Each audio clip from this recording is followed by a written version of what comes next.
jungles of Africa, there's a fascinating spectacle of chimpanzees and bonobos skillfully resolving conflicts in their groups. Both species, closely related to humans, have developed intriguing methods of ensuring peace within their communities. Chimpanzees and bonobos live in dense jungles surrounded by a symphony of sounds. Like humans, they encounter conflicts, but the way they resolve them is both intuitive and instinctive. Chimpanzees, for instance, tend to be a bit rough when conflicts arise. However, they often reconcile by grooming each other and sharing food, as if to say, hey, we're still friends, right? On the other hand, bonobos are the diplomats of the primate world.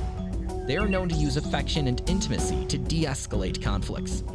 This approach makes them akin to peace ambassadors of the jungle. When a disagreement arises, they tend to share, hug, and make up, displaying cooperation at its finest. When looking at humans, it's evident that similar strategies can be effective. A simple apology, a kind gesture, or even a hug can de-escalate situations and resolve conflicts. In essence, humans share more than DNA with chimpanzees and bonobos. We share strategies for peace. Examining the tactics more closely, one can identify empathy, cooperation, and negotiation as common strategies across species. For example, after a brawl over food, chimpanzees might groom each other, akin to empathy in action. They might also exchange food for grooming services, which is a form of negotiation and an example of give and take similar to human social contracts. Bonobos, on the other hand, exemplify cooperation. When there's a dispute, these primates don't hesitate to share and engage in physical affection to restore peace. These methods find parallels in human diplomatic interactions, such as UN summits, where world leaders shake hands, exchange pleasantries, and reach agreements. Quite similar to what chimps and bonobos do in the jungles. In addition to empathy, cooperation, and negotiation, it's also intriguing to observe how these primates employ social bonds in conflict resolution. Both chimpanzees and bonobos have complex social structures and relationships that play a pivotal role in keeping the peace. Strong social bonds among individuals can be a powerful deterrent to conflicts escalating to dangerous levels. However, it is crucial to note that chimpanzee society has a darker side. It's not just about sharing and grooming. They have a patriarchal society where the male members, particularly the alpha male, dominate. Within this hierarchy, aggression and even violence are common, especially when establishing or maintaining dominance. Their conflict resolution strategies can sometimes be coercive, demanding submission rather than seeking genuine reconciliation. Contrastingly, bonobo society is matriarchal. Female bonobos often have a higher social standing and exert significant influence over the group. Bonobos are renowned for their peaceful behavior, but also for using sexual behaviors as a primary means of conflict resolution and social bonding. This not only diffuses tension, but reinforces social bonds.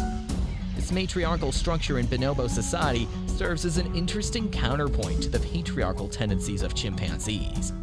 The females in bonobo society use alliances and social influence to intercede in conflicts, facilitating peaceful resolutions. This is demonstrative of the potential of female leadership and highlights the importance of gender equality in human societies. Now, looking at the hierarchical aspect in a more detailed manner, particularly in chimpanzee society, the alpha male's role is critical. Its role in conflict resolution is often crucial, as his intervention can quickly put an end to conflict.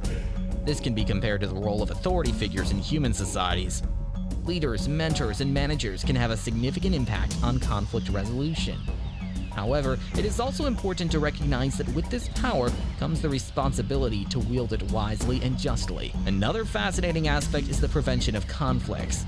Both species, especially bonobos, engage in activities that are believed to minimize the occurrence of conflicts. For instance, sharing and social grooming not only serve as mechanisms to resolve conflicts, but are also used proactively to build relationships and ease tensions before they escalate into conflicts. In human terms, this could be likened to community-building activities and open communication channels that preemptively address issues. It's also worth noting the flexibility in conflict resolution strategies among these primates. Depending on the context and the relationship between the individuals involved, chimpanzees and bonobos might employ different tactics. This adaptability is a valuable lesson for humans, as it highlights the importance of not relying on a one-size-fits-all approach to conflict resolution. The realm of play in conflict resolution is another intriguing factor. observing young chimpanzees and bonobos, it's evident that play is not just for entertainment, but also serves as a training ground for social interactions. Through play, the young primates learn the nuances of social behavior, dominance, alliances, and even reconciliation. In human societies, encouraging playful interactions among children and incorporating role-playing in education can be effective in teaching them the values of respect, sharing, and peaceful resolution of conflicts. The environment also plays a role in conflict and its resolution among these primates. Chimpanzees and bonobos react differently based on the availability of resources. For example, when food is plentiful, conflicts over it are less likely to occur, and if they do, they're resolved more amicably. This reflects the broader issue of resource allocation and social inequalities in human societies. Ensuring fair distribution and access to resources can significantly reduce conflicts. The communication patterns of these primates also warrant attention. Chimpanzees and bonobos use a combination of vocalizations, gestures, and facial expressions to communicate. They convey not only immediate intentions, but also emotion. Understanding and responding to these signals is a critical aspect of their conflict resolution. Similarly, in human interactions, being attuned to not just what is being said, but also to nonverbal cues and emotions can lead to a deeper understanding and more effective resolution of conflicts. Lastly, it's important to realize that conflict is not inherently negative. In chimpanzee and bonobo societies, conflicts can sometimes lead to a reestablishment of social bonds and even strengthen relationships. Similarly, in human societies, conflict can be seen as opportunities for growth, understanding, and positive change.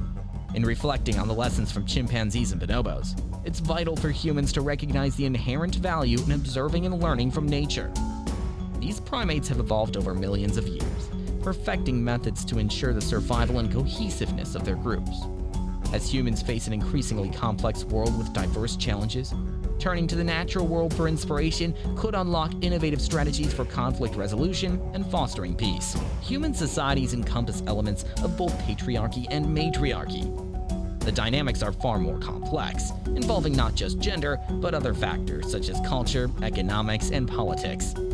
However, by examining the chimpanzee's patriarchal and sometimes aggressive behavior alongside the bonobo's matriarchal and cooperative tendencies, we can reflect on how these elements manifest in human societies. This examination encourages a re-evaluation of our approaches to conflict resolution, the role of gender, and the value of cooperation and empathy. There is much wisdom to be gleaned from the jungles, specifically from how chimpanzees and bonobos resolve conflicts. Embracing empathy, cooperation, and negotiation can lead to a more harmonious existence, both in human society and the animal kingdom.